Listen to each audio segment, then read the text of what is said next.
अब what do you do for your next match? आपने क्योंकि आप तो फिर मुझे पता है ना कुछ अपनी स्क्वाड में कोई बैग किसको लेना जाएंगे टीम में, कुछ बैटिंग ऑर्डर, ये वो सब चीज़ों पे फोकस करेंगे नहीं? देखो हमारे पास चॉइस सिर्फ हसन नवाज की और किसी की भी नहीं है ना। अब ये मैं हमेशा कहता हूँ कि बैट्समैन भी एक आधा एक्स्ट्रा होना चाहिए। नए बच्चे को पीस ना डालें।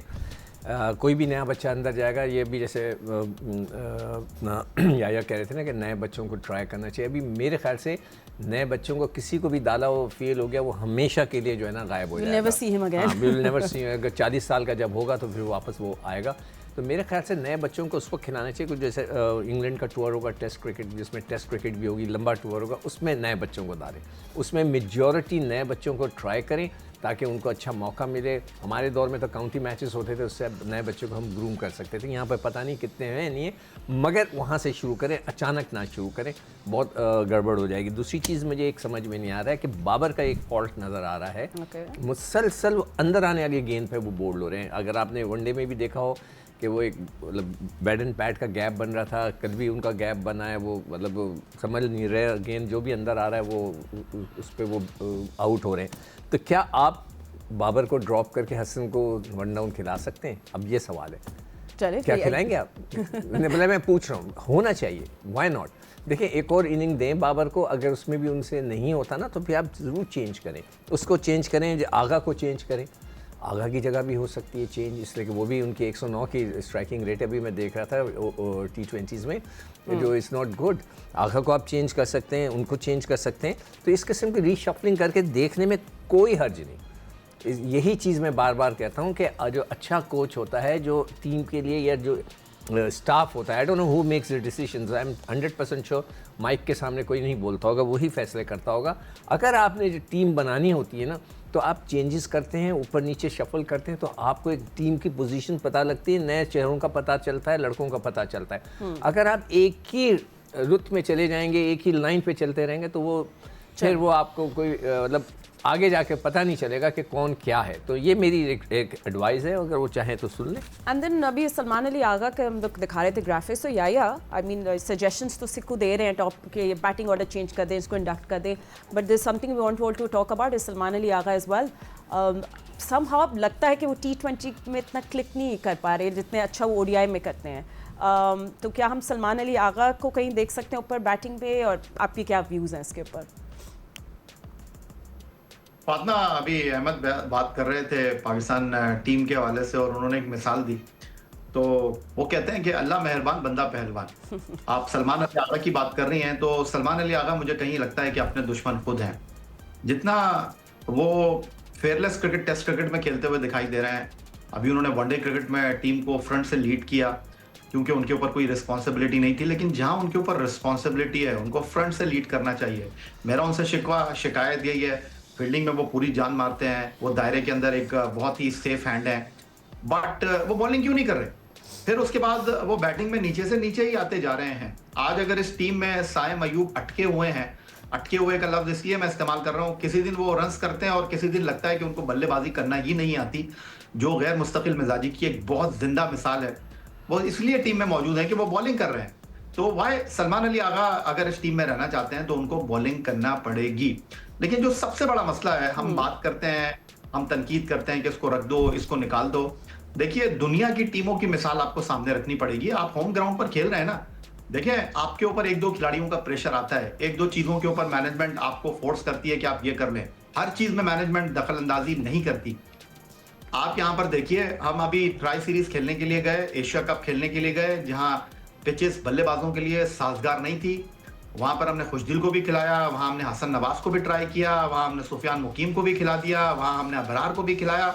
लेकिन अब जब फेवरेबल कंडीशंस हैं, हल्की टीमें यहां पर मौजूद हैं, तो हम अपने try and test hit player को वापस लेकर आए। भाई बाबर आजम को अगर आपने खिलाना है, बाबर आजम को बाहर बैठाइए, बाबर आजम को डायरेक्ट वर्ल्ड कप में लेकर जाइए। Babar Azam try and test hit है, बड़े मैच के प्लेयर हैं, बड़े मैच में परफॉर्म करेंगे। इस तरह के टूर्नामेंट में आपको, ये तो मैं नहीं कह रहा कि आप अंडर 19 की पूरी 11 रुकनी टीम डाल दें, आप एक दो प्लेयर को आगे पीछे कर सकते हैं। कल फखर जमान को खिलाने की क्या जरूरत थी? खुदा ना खास्ता अगर कल हार जाते तो कोई बात नहीं थी, हसन नवाज को आप खिलाते, उनका नंबर ही नहीं है ना, नंबर 5 पर आप उनको खिला रहे हैं। आप हसन नवाज को नंबर 5 पर खिलाइए, उनको एतमाद दीजिए। शाहीन शाह अफरीदी को खिलाने की क्या जरूरत है जब हाथ घूम रहा है? वसीम जूनियर बहुत अच्छे टच में, निक में, आप उनसे बॉलिंग करवाते। और फायदा क्या है मुझे बताएं शाहीन अफरीदी को खिलाने का, कि कल उन्होंने 8 ओवर में जो है वो आपके आगे 55 रन लगा दिए। भाई शाहीन अफरीदी को भी आराम दें। मैं ये नहीं कह रहा कि आप उनको टीम से बाहर कर दें। जिन लड़कों को आपने देख लिया है, आपने पॉइंट आउट कर लिया है कि इनके साथ हम वर्ल्ड कप में जा रहे हैं, भाई आपने बेंच भी तो ट्राई करनी है ना। फिर उसके बाद होता क्या है, एकदम हम टाटा बाय बाय कह देते हैं, एकदम हम दूसरे को अंदर लेकर आ जाते हैं। राशिद भाई, आई थिंक हम लोग एग्री करेंगे याया की इस बात से, स्पेशली हसन नवाज की जो बात की है, उनको कॉन्फिडेंस देना पड़ेगा ताकि वो रीगेन करें और जिस स्पॉट पे वो खेलते हैं उसी पे खेले। जी, ये बात हम काफी वक्त हो गया करते थे। हसन नवाज हो या हारिस हो, दोनों ओपन खेलते हुए आए और अच्छा परफॉर्म कर रहे थे। अचानक से चेंज आ गया। इस टीम में अगर हम बात कर रहे हैं किसी के चेंजेस की, 4 प्लेयर आराम से चेंज हो सकते हैं, किसी भी नंबर पे जा सकते हैं। साहबजादा फरहान ने अच्छा स्टार्ट लेते हैं, वो स्लो खेल रहे हैं। पावर प्ले में अगर वो आउट हो जाते हैं 31 पे 3 हमारे, ये पहली दफ़ा नहीं हुआ, बहुत दफ़ा हो चुका है। तो यहाँ पे आप हसन नवाज को ट्राई करते हैं क्योंकि वो एक सूरत में टीम में खेल सकते हैं अगर विकेट कीपिंग करें। इस 123 के स्ट्राइक रेट से, जो कि हमने काफ़ी शोर मचाया दूसरे प्लेयर्स के लिए भी, क्यों नहीं साहबजादा फरहान के लिए, क्योंकि वो पावर प्ले से बाहर निकल नहीं रहे। 2-4 बाउंड्री मार के डॉट बॉल ज़्यादा कंसीड करना नुकसान हो रहा है। बाबर आजम 129 का उनका स्ट्राइक रेट है, 128 का। क्या वो स्लो स्टार्टर के बाद वो तेज़ कर सकते हैं? फिर 4 नंबर जो आते हैं सलमान अली आगा, उनका 109 का स्ट्राइक रेट है। बाबर के बाद क्या वो तेज़ कर सकते हैं? फिर हम 5वें नंबर पे फ़खर को लेके आए, जिनका स्ट्राइक रेट बेहतर होता है, नीचे वो छक्के मार लेते हैं, लेकिन हर मैच में नहीं लगेंगे ऐसे। कल बॉलिंग वीक थी, बहुत ज़्यादा वीक थी। आधी विकेट पे बॉल गिरी है, जिसपे पूरा बैक फुट पे पूरी बॉडी मूव करने के बाद मिड विकेट पे उस्मान ने चौके मारे। इतना टाइम मिल रहा था, इतनी ख़राब बॉलिंग की है, लेकिन फिर भी हम आखिरी ओवर में गए। तो इस 4 प्लेयर, 4 नंबर जो मैंने बताए हैं, ये आपकी फिल इन द ब्लैंक है। ये आप कहीं पे भी फिट कर सकते हैं, किसी को भी ला सकते हैं। ठीक है। अब member, do you agree with these 4 players? यार थोड़ा सेम क्वेश्चन मेरे से ना पूछा करे यार। क्वेश्चन बताए अच्छा नहीं लगता। नहीं, हमें आपसे यही पूछना चाहिए about you know, would you why would you want to talk about change for the next बिल्कुल उनका एक एक्सपीरियंस है यार, वो अपनी बात बिल्कुल ठीक कर रहे हैं और उन्होंने जायज बात की है। साहिबजादा फरहान को परफॉर्मेंस करने की जरूरत है, लेकिन मुझे लगता है कि इस टीम के अंदर एटलीस्ट उनके पास फायर पावर मौजूद है, एबिलिटी मौजूद है, जो कि बहुत सारे दूसरे प्लेयर्स के पास मौजूद नहीं है, जिनको आप जबरदस्ती टीम के अंदर लेके आए हैं। होता फिर यही है कि जब आप जबरदस्ती किसी को टीम के अंदर लेके आते हैं, तो जो एबिलिटी वाला प्लेयर भी होता है, जब उसके 2-3 मैच बुरे जाते हैं, तो उसके ऊपर बातें शुरू हो जाती है कि अच्छा आपने, क्योंकि सबको एडजस्ट और फिल इन द ब्लैंक्स करना स्टार्ट कर देना होता है। अब आपके पास फखर जमान एक ऐसी पोजीशन पे खेल रहे हैं कि समझ ही नहीं आ रही वो क्या टीम को फायदा है कि टीम का नुकसान है। अब उनको कहीं ना कहीं फिट करना है। अब वो उसके उनको फिट करना है, तो जिसकी 2-3 इनिंग ऊपर नीचे हुई होंगी, तो फिर उसी की जगह फिट होंगे और कहाँ होंगे। पर दूसरी दफा आपके जो साइम अयूब है, कोई परफॉर्मेंस नहीं है उनकी, कोई इंप्रूवमेंट उनकी गेम में नजर नहीं आती। वनडे के अंदर उनके अच्छे स्टैट्स जरूर हैं, और वो ना भूलिए कि ऑलरेडी जो है is living on the edge, और बहुत ज्यादा मैचेस उनको मिल गए हैं। बॉलिंग उनसे चाहिए ही नहीं, हमें तो उनसे बैट बॉलर्स की थोड़ी ऑप्शंस थोड़ी मौजूद है। हाँ, वो मुल्क जहाँ पे बॉलर्स मौजूद ना हो, वहां पे एज एन ऑलराउंडर आप दूसरों को जो है ना कहते हैं अच्छा यार ये बॉलिंग कर लेता है, लेकिन साइम अयूब के पास साइम अयूब की बॉलिंग से ज्यादा साइम अयूब की बैटिंग चाहिए, जो कि वो बिल्कुल T20 के अंदर फ्लैट चल रहे हैं। उसके बाद बाबर आजम के पिछले 6 इनिंगों में 3-0 है, और स्ट्राइक रेट फिर आप उठा के देख लें उनका क्या है। इसी तरह फखर जमान पिछले 34 मैचों में जो खेले हुए हैं, या 40 मैच उनके खेले हैं, मोरलेस इतना ही है, थोड़ा बहुत गलत हो गया होगा एग्जैक्ट मुझे, 116 का उनका स्ट्राइक रेट है। तो भाई जब 116 का आपके सीनियर प्लेयर का स्ट्राइक रेट है, तो 120 वाला तो फिर चलेगा मेरे हिसाब से।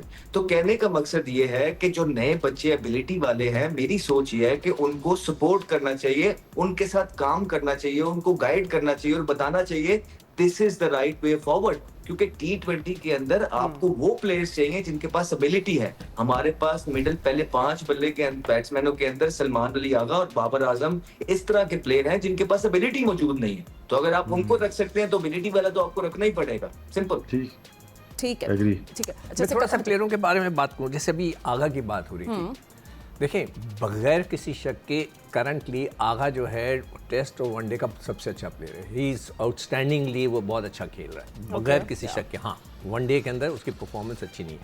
साइम की अब बात हो रही है ना, उसके साइम के 52 मैचेस हैं T20 के, 52 1000 रन नहीं किए उसने अभी तक। वो जो बात सही कर रहा है कि मतलब वो इन एंड आउट हैं, वो अपनी बॉलिंग की वजह से सर्वाइव कर रहे हैं। जितना पोटेंशियल उनमें है, जितने चांसेस उनको मिले हैं और जितना वो ओपन करते हैं। देखें, T20 में जो ओपनर्स होते हैं ना, नंबर 1 2 3 4 नंबर तक, ये अच्छे स्कोर करते हैं इसलिए कि उनको पास ओवर्स बहुत पड़े होते हैं।